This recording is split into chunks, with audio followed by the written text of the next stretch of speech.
कि 70% वक्फ की जायदाद पे कब्जा हो गया। अरे भाई, जब कब्जा हो गया तो आप लिमिटेशन कानून क्यों अप्लाई कर रहे हैं? बीजेपी वाले बोलते हैं ओवैसी बहुत सी जायदाद पे कब्जा करके बैठा है। अरे भाई साहब, कहां है बताओ, मैं भी देखना चाह रहा हूं। मेरे भाई, ये कानून आपकी मस्जिदों को छीनने के लिए बनाया गया है, याद रखो। इस कानून में सेक्शन 3D बनाया गया, जो पूरी पार्लियामेंट में इत्तेफाक से अल्लाह ने मुझे ही मौका दिया उसके बारे में बोलने के लिए। और क्या है कानून? वो कानून ये है कि अगर कोई आसारे कदीमा के तहत प्रोटेक्टेड और एंशिएंट मॉन्यूमेंट है तो वक्फ नहीं होगा, उसका मालिक ASI होगा, आसारे कदीमा होगा। कैसे होगा बताइए आप?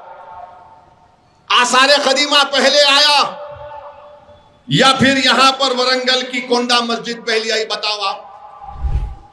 कोंडा मस्जिद पहली आई थी ना, मक्का मस्जिद पहली आई। आसारे कदीमा तो अंग्रेजों के जमाने बनाया गया। तो मोदी जी बोल रहे नहीं, वक्फ नहीं होगा, आसारे कदीमा उसका मालिक होगा। क्यों करना चाहते हैं? ताकि ज्ञानवापी और काशी की मस्जिदों को जब ASI के हवाले कर दिया जाएगा तो फिर खत्म हो गया किस्सा। वो ASI वाले बोलेंगे कि नहीं, अब आपकी नमाज पढ़ने से हो सकता मस्जिद में कुछ हो रहा, या तो आप सूरज के तुलू और गुरूब के दरमियान में जोहर और मगरिब की नमाज, जोहर और असर पढ़ लो, या फिर जुमे की एक नमाज पढ़ लो, या नहीं याद बंद कर देंगे।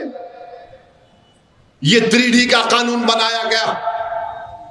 2C का कानून बना दिए, सेक्शन 2C के जितने भी ट्रस्ट इस कानून से पहले और बाद में थे, मोदी जी ने खामखा हमारे बोरी मुसलमानों के कंधे पे रखकर तोप चला दी और कहा कि बोरी मुसलमानों के लिए, जबकि आपने ऐसा कानून बनाया कि बोरी मुसलमान तो बोल रहे थे कि हमको मत रखो इस कानून में, क्योंकि उन शिया का एक हिस्सा है, उनके पास दाइल मुतलक का एक कंसेप्ट है, उसके खिलाफ जाता है कानून ये। मगर मोदी जी ने कहा आओ बोरी भाइयों, तुम्हारे कंधे के रख पर तोप चलाऊंगा, फायदा मुकेश को करना है, तुमको नहीं करना। हम लोग क्या बोलते हैं कि मामू की दुकान पे नाना की फातिहा हो गई। ये काम मोदी जी कर दिए और बार बार बोल रहे बीजेपी वाले नहीं नहीं मुसलमानों के लिए हक में बनाया गया है। और बीजेपी एक पॉम्फलेट निकाली जिसमें लिखते हैं कि 70% वक्फ की जायदाद पे कब्जा हो गया। अरे भाई, जब कब्जा हो गया तो आप लिमिटेशन कानून क्यों अप्लाई कर रहे हैं? तो बीजेपी वाले बोलते हैं ओवैसी बहुत सी जायदाद पे कब्जा करके बैठा है। अरे भाई साहब, कहां है बताओ, मैं भी देखना चाह रहा हूं। कहां है बताओ, वहां किधर है, कौन सी जायदाद है?